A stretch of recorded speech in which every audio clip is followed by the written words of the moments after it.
it's me, Anja. My pronouns are she and her, and welcome back to my channel for a new Recent Leads video. The first book on this list is called Channel Legacies. This book is a YA contemporary following 5 students who are challenging the status quo with their writing. I enjoyed this book and I liked it, but I didn't absolutely love it, so I only rated it 3 stars. Not that a 3-star rating is necessarily a bad rating, but for me, this story didn't really stand out to me that much. You know what I mean? Like, I enjoyed the cast of characters. Like, they were each distinct and individual, and I enjoyed that, and I also liked the casual queer representation. Of the 5 main characters, 4 of them are queer. 2 of them are Achillean and the other 2 are Sapphic. I hope that makes sense. And I've forgotten now how many of the characters are people of color, but I know there are a few queer people of color as well. At least 1. Anyway, the plot was also intriguing and I liked it, and that kept me hooked from the beginning to the end. There are a few trigger warnings on this book, but they are revealed in the very beginning of the book and the author touches on them, so don't worry, you are prepared. But anyway, this book was good and it was solid, and I rated it 3 stars because, like I mentioned, I liked the cast of characters.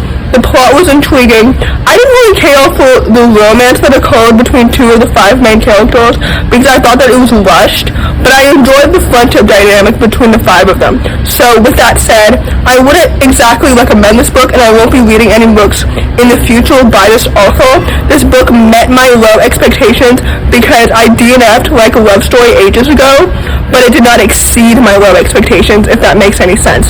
So with that said, I rated this book 3 stars. The next book on this list is called Only a Monster. This book is a YA fantasy and it follows a young girl who's half English and she's half Chinese, and she discovers that her entire family are monsters and she must embrace her own monster status to save herself and her family. This book was so good. I ended up rating it 4 stars because it was so captivating. It was absolutely so awesome. First of all, the time traveling elements were not at all confusing, and if anything, they made the story so much more thrilling, and we loved to see it. The plot was so fast-paced, and it was so awesome, and it was so action-packed, and I really, really enjoyed it. The characters were so well-developed and so distinct. The romance was so cute, and it was so well-developed. I definitely personally ship Joan and Elle and not Joan and Nick. I'm so excited to read the sequel next year because it's going to be so awesome. The world building in the story was so good and it was so well done, and I really, really enjoyed it. This book is so awesome and it deserves all the hype and so much more. So with that, I rated it 4 stars and I would highly, highly recommend it. The next book on this list is called Dark Rise. This book is a YA fantasy following 3 main characters whose fates are intertwined to stand with the light to prevent the darkness from destroying their world. I feel like that synopsis is rather vague, but I don't really care because I don't really recommend this book. I rated it 3 stars because initially the plot and the world building were intriguing, but as the story progressed, I realized that I didn't care anymore, and I probably should have DNF'd this book the moment I realized that, which was about halfway through. Of the 3 main characters, Will, Violet, and Catherine, I felt like Catherine was so unnecessary until the end. Like, it wasn't until the end that I understood her importance to the story, because Will and Violet's perspectives were the majority of the book. You know what I mean? Like, the perspectives were not divided evenly at all. But I did enjoy Violet as a character. Will, on the other hand, I liked him in the beginning, but towards the end, again, I didn't really care anymore. And the characters, to me, became too similar and not exactly distinct. Like, I don't know if Violet is my favorite because the other 2 became too similar, so she's my favorite by default. You know what I mean? Anyway, I did enjoy that the plot was fast-paced, so that was nice. And again, the world building was intriguing initially, but not really towards the end. Like, the plot twist towards the end didn't really have the shock factor that it was supposed to, because at that point, I didn't care anymore. So anyway, like I mentioned, I rated this book 3 stars. I won't be continuing the series, and honestly, I don't recommend this book at all. The next book on this list is called Wings of Ebony. This book is a YA urban fantasy that follows a young black teenager from Houston who has her world upended when her godly ancestry is discovered, and she must unearth her own magical identity to save both her worlds. This book is so awesome, and I really enjoyed it. First of all, the world building was so unique, and it was absolutely so creative and so intriguing, and I really enjoyed how the magic system paralleled with real life. The plot was so intriguing, so engaging, and so action-packed and fast-paced. The characters are so well-developed and so distinct. The sister relationship was so lovely, and I really enjoyed it. I fell in love with almost every single element of the story.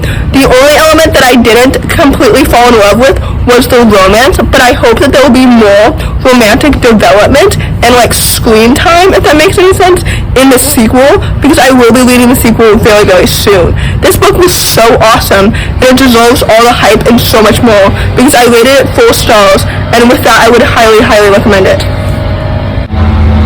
The next book on this list is called Raybearer.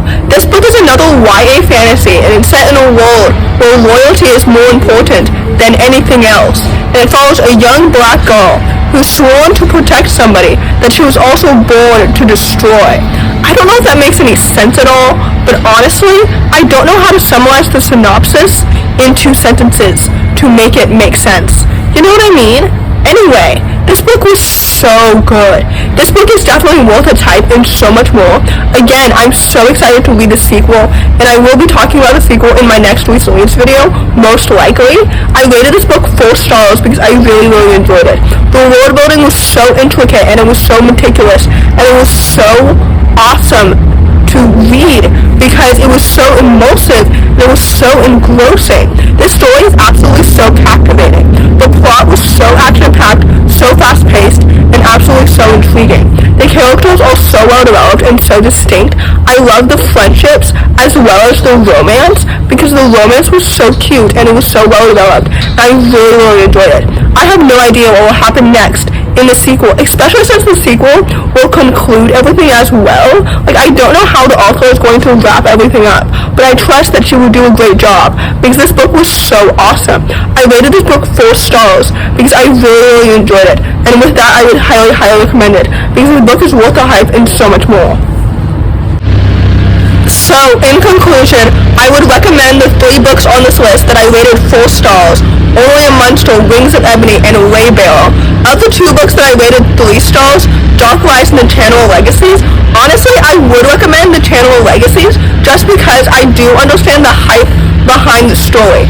But I don't recommend Dark Lies because I just didn't like that book at all. So anyway, in conclusion, if you enjoyed this video, please don't hesitate to give it a big thumbs up. Comment down below the strawberry emoji if you made it all the way to the end of the video. Thanks for watching, subscribe to my channel if you're new, and I'll see you in my next video. Bye!